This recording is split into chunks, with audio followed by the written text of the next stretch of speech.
Good day. It's really good to be with you all. Sorry it's not in person, but it's nice to be on a digital platform and connecting that way.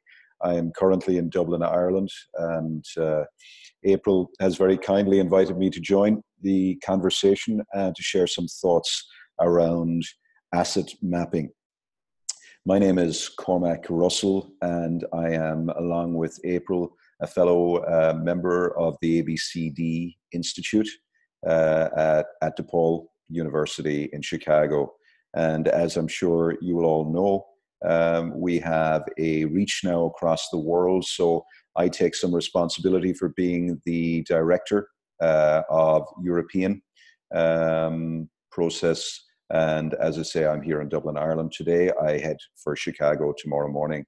I've had the pleasure of reviewing many of the inspiring, really, missions that each of you have decided to take responsibility for in terms of being in right relationship with the communities you serve.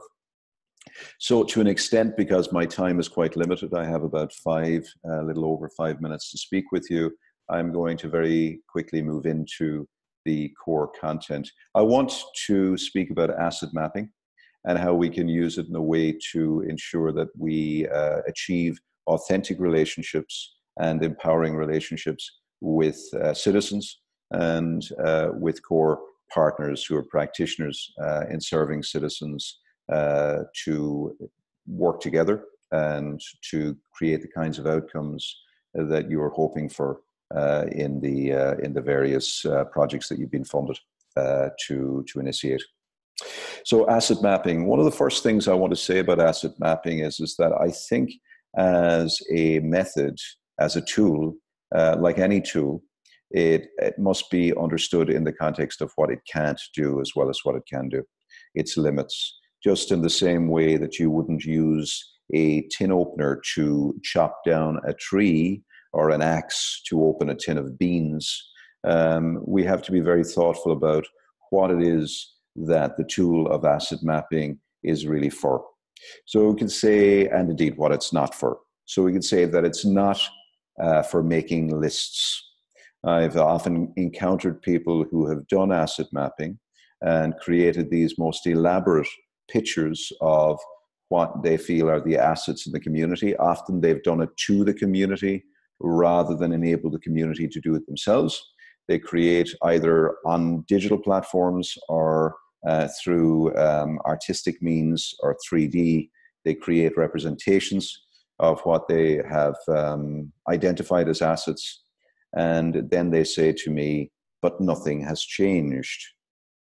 And the reason nothing changes when you do asset mapping, if you do it that way, is because an asset map is not an action step, nor is an asset map a list. It is really something that is, when it's done dynamically, a method for enabling people to be in more powerful relationship with each other and to connect things that they didn't previously recognize were there and therefore were disconnected. Because what that does is it gives people clarity around what has previously been invisible. It makes the invisible visible to the people who are going to do the work of building community. That's why it's not a good idea to do asset maps to people or for people. The trick with asset mapping is to create the conditions within which the people who are going to do the civic work are the people who created the map. All that means that if you're going to start asset mapping, it's wise to start asset mapping with learning conversations. Start with the question, what do you care about in relation to our efforts? What is it that you feel is important? What keeps you awake at night? What matters?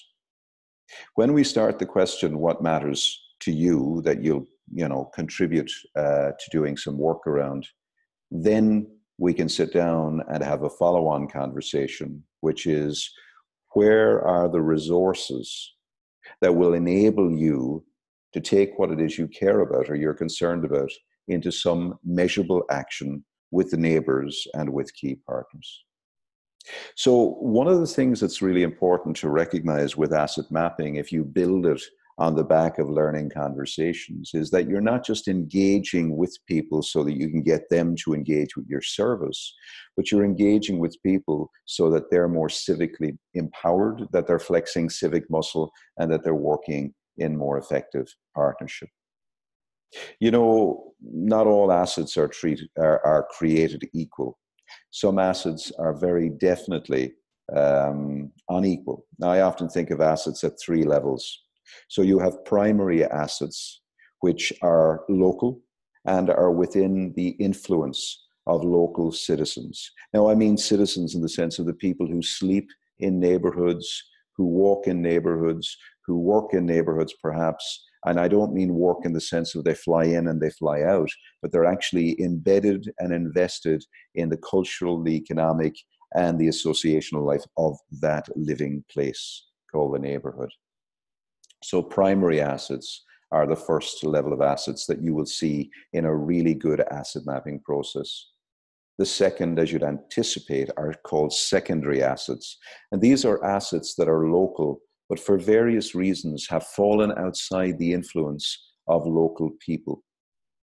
These assets could be a school that is closed 6 months of the year, has all kinds of resources that would enable the community to be more vibrant, to be more active, perhaps to be able to meet. But for various reasons, the asset is not a community asset, it's an institutional asset. So it's being used solely and purely to do the endeavors and the mission of the institution, which is fine. But it's failing, if you like, to recognize the potential and the possibility of also doing the work of supporting the community. The final asset's an external asset. It is neither local nor within community control. External assets could be funding. It could be assets and resources at federal government level. They're important, but they're not within community's influence and they're not proximate to the community. Good asset mapping enables the community to say, here are the things we can do and use to start to operationalize what we care about. They're local, they're primary assets. Here's some things that are local, but we need to have difficult conversations to unlock the potential of their utility, their usefulness. And here are things that are external. They're neither local to us nor in our control. And in time, we will get to them. But let's start with the primary assets. That's what the potential of asset mapping does when it is done well. The final thought on this is I've had the pleasure of working in Leeds City Council with the library service. And what they've really learned to do is get beyond community engagement and to move into a process of working with local residents and with people who serve local residents to begin to say, how do we understand your primary resources when it comes to our mission and support you by enabling you to tap into the resources that we have. They've gone through a wonderful asset mapping process, which has been truly transformative in terms of the relationships that they have with local residents. But what's been beautiful is when the local residents have had to sit with different agencies and partners and say, here are things we need you to do for us. They sit with them with the pride that comes from saying, we're having this conversation with you, having also released our primary and secondary assets. So we sit with you as equals. We've done what we can do as citizens.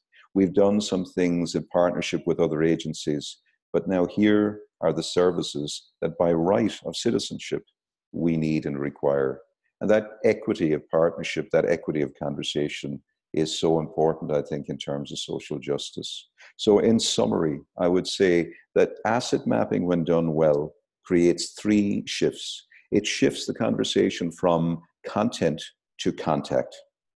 It shifts the conversation from delivery of a predefined service to discovery of what's great and what's possible in the local context. And finally, it shifts us from a focus on what's wrong to a focus on what's strong, and how we can use what's strong collectively to address our challenges and to create a more equitable and just society.